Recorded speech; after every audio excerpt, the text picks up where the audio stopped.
ปลาเค็งสดๆใหญ่ๆน่าแซ่บแบบนี้เค็มน้ำงาเด้อพี่น้องมามื้อนี้สิพาไปเบิ่งบรรยากาศเนาะการกินข้าวปลาน้ำเฮาโดนๆสิมีบรรยากาศแบบสิมาฝากพ่อแม่พี่น้องเนาะตัวนี้ก็เป็นบรรยากาศเส้นทางลงไปท่าน้ำเนาะท่าน้ำเพื่อจะไปขึ้นเรือน้อยเนาะลองขึ้นเรือหาวังสงวนบ่อนไปกินปลาเนาะ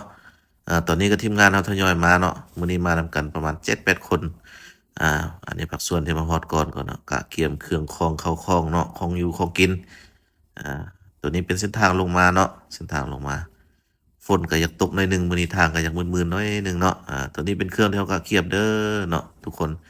นี่มีข้าวมีน้ำมีกระจอกกระติกมีเครื่องห้าปูห้าปลาเนาะเตรียมพร้อมเดี๋ยวนี้ก็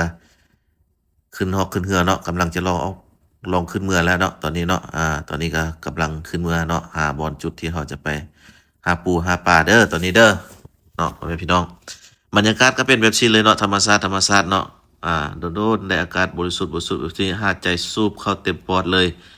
อืมลองขึ้นเรือก็ประมาณโมง15 นาที จากจุดที่ว่าเขาขึ้นเรือลองขึ้นมาเนาะบรรยากาศแคมป์น้ำก็เป็นประมาณนี้เลยเบิ่งฟ้าก็สิอยากมืดหน่อยหนึงเนาะฝนคือสิตกเนาะฟ้าบ่เป็นใจปานใดน้ำก็อยากขึ้นหน่อยหนึงเพราะว่าเขาปล่อยเขื่อนเนาะตัวนี้ก็เป็นบรรยากาศที่เรามาฮอดจุดแล้วเนาะตัวนี้เนาะเพิ่นก็กำลังวางแผนเนาะสิใส่มองหวานแหเนาะมาฮอดจุดปักอีกส่วนหนึ่งก็มาขึ้นฟังรอท่าเนาะรอท่า ปูซัดดังฟืนดังไฟห้าฟืนห้าไฟเนาะเกียมเครื่องเกียมคองเนาะเพื่อพวกเขาเจ้าหาปลาได้ปลามาเขาก็คั่วกินอยู่แคมป์น้ำเลยเนาะเป็นบรรยากาศแบบสดๆแบบธรรมชาติแท้ๆเนาะตัวนี้เนาะในขณะที่กำลังรอเขาเจ้าหาปลาอยู่เขาก็บ่มีหยังเฮ็ดเนาะหาหน่อไปก่อนนี่เจอหน่องามๆออกอยู่แคมป์น้ำได้นี่เป็นหน่อธรรมชาติได้นี่เนาะบ่แม่นหน่อปลูกหน่อหยังได้นี่หาหน่อ นี่อันนี้ก็เป็นจำนวนน้อยเท่าได้มาเนาะ4ดวงก็ถือว่าใหญ่เติบเนาะพวกที่ห้าปลาก็ห้าไปเนาะกำลังห้าไปเนาะอ่าบรรยากาศก็โอ้ยสุดยอดโดนได้มาแบบนี้เนาะอ่าทุกคนไปได้ที่ว่ามีโอกาสก็มีเวลาว่างก็ไปลองเบิ่งเนาะคักหลายเนาะคักหลายนี่ตัวนี้ก็เป็นปลาที่เขาได้มาเนาะรอบทำอิฐเนาะได้ปลาเคิงมา2 ตัว